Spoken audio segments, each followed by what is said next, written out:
Welcome back to Spectrum News 1, everybody. I'm meteorologist Robert Suhr with you here for another check of your weather on the ones on a very mild Friday afternoon.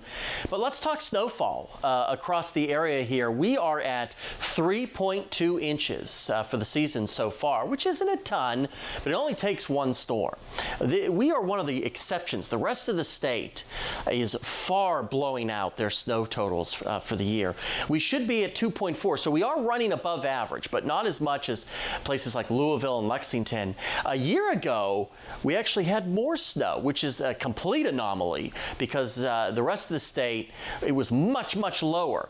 But it's still early. If you're a snow lover, still plenty of time for more accumulating snow. And we could see that as we get into next week. You'll see that here in the 7-day in about 90 seconds or so. And you look at precipitation over the next 5 days, we are looking at some, and if it's cold enough, some of that could fall in the form of snow across the tri-state. But my goodness, what a mild afternoon. A rare, nice day in January. So enjoy these temperatures because we're going to knock 30 to 40 degrees off of these numbers by the time we get to next week. That's the amount of cold air that's going to flood in to our area. Here comes the shower activity after sunset tonight.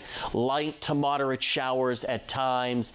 We're not worried about any wintry precipitation, and we're not worried about flash flooding or severe weather. This is just going to be a plain old rain event that'll mostly be out of here by the time many of us wake up. Then winds turn around out of the north and temperatures fall.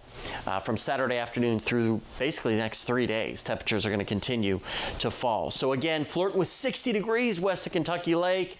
Again, enjoy it because it's going to come to a crashing halt by the time we get to Saturday and Sunday. So that rain will fall this evening, light to moderate rainfall at times, with temperatures remaining well above normal values. And then they'll fall Saturday afternoon with that rain wrapping up.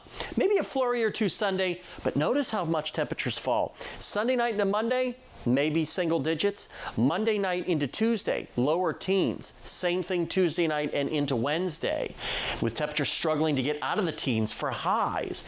Then our attention turns to the end of the week with another potential potent system that could bring us a mix of rain and snow, or maybe some accumulating snow. You'll have to check back with us for updates on that storm.